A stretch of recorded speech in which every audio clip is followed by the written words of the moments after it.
যারা এনএম জিএনএমের জন্য প্রস্তুতি নিচ্ছ, তোমাদের টেন্টেটিভ এক্সাম যে ডেট দেওয়া ছিল সেটা হচ্ছে 29/6, অর্থাৎ এই মাসের 29 তারিখ।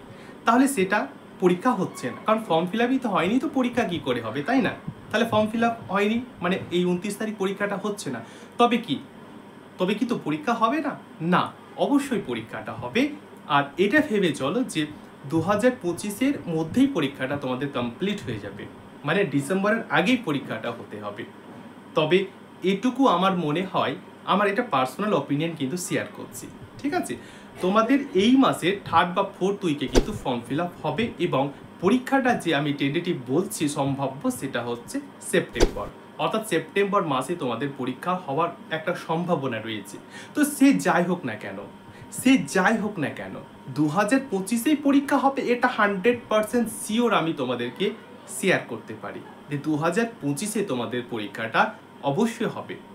এদের মধ্যে অনেকে আবার তোমাদের মধ্যে আছো যে ফর্ম ফিল আপের পরে প্রস্তুতি শুরু করবে। আমি তোমাদেরকে বলে রাখি, সেই সব ক্যান্ডিডেটদের তাদের দ্বারা কিন্তু হবে না, কারণ বর্তমান সময়ে তোমরা বুঝতে পারছো যে এনএম জিএনএম অথবা জেনপাস পরীক্ষার জন্য কম্পিটিশন কতটা ইনক্রিজ হচ্ছে। 2021 সাল থেকে তোমাদের এনএম জিএনএম এন্ট্রান্স পরীক্ষা শুরু হয়ে গেছে। তো ধাপে ধাপে যত বছর এগোচ্ছে কোশ্চেন লেভেল কিন্তু হার্ড হচ্ছে।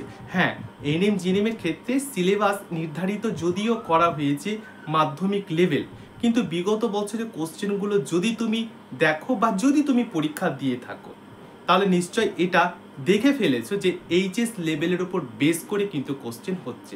এবারে কেন হচ্ছে সেটা আমার মনে হয় যে এক্সপ্লেন করার কোনো প্রয়োজন নেই, কারণ তোমরা সবাই অবগত। কারণ কম্পিটিশান বাড়ছে, আর কম্পিটিশান যদি বাড়ে তাহলে তো কি কোশ্চেন লেভেল নিশ্চয়ই হার্ড হচ্ছে, কারণ সেখানে বিশাল কম্পিটিশান হচ্ছে। তাহলে আমি তোমাদেরকে বলে রাখি, যারা স্পেশালি আর্টস স্টুডেন্ট রয়েছে, তো তোমাদেরকে সায়েন্স গ্রুপটা একটু ভালো করে দেখে নিতে হবে, কারণ ম্যাথে 10 মার্ক রয়েছে, ঠিক আছে?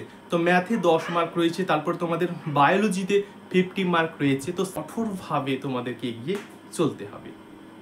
আরও কিছু জানতে হলে কমেন্ট করো, আর আমার ইউটিউব প্ল্যাটফর্মটা অবশ্যই ফলো করো, তাহলে সব কিছু আপডেট তোমরা কিন্তু এক এক করে পেয়ে যাবে। এটুকু বলার ছিল। আমি আশা করব যারা অ্যাসপিরেন্ট রয়েছে, যারা পরীক্ষার প্রস্তুতি নিচ্ছ, তোমাদেরকে আমি এটাই আবারও বলবো, 2025-এই তোমাদের পরীক্ষাটা হয়ে যাবে।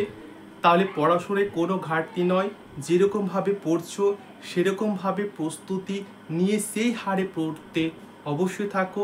ডেলি রুটিন করো, ডেলি রুটিন করে মিনিমাম 5 ঘন্টা 6 ঘন্টা 7 ঘন্টা তোমার সময় মতো করে কিন্তু তুমি পড়তে থাকো।